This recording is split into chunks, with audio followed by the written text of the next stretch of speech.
പറഞ്ഞ ചില പ്രണയങ്ങളെക്കാളും മനോഹരം പറയാതെ ഉള്ളിൽ സൂക്ഷിച്ച ചില പ്രണയങ്ങൾക്കാണ്. യേശുവിന് പത്രോസിനെ ഒത്തിരി ഇഷ്ടമായിരുന്നു. പത്രോസിന് തിരിച്ചു.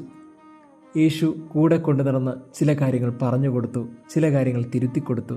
ഒടുവിൽ സഭയുടെ താക്കോൽ തന്നെ ഏൽപ്പിച്ചു. പക്ഷേ യേശു പറയാതെ പ്രണയിച്ച ഒരാളുണ്ട്. അത് യൂദാസാണ്. പണസഞ്ചി അവൻ്റെ കയ്യിലല്ലേ, എല്ലാം കണ്ടറിഞ്ഞ് ചെയ്യട്ടെ എന്ന് കരുതി. എന്നാൽ 30 വെള്ളി നാണയത്തെ അവൻ യേശുവിനേക്കാൾ വിലയിട്ടു.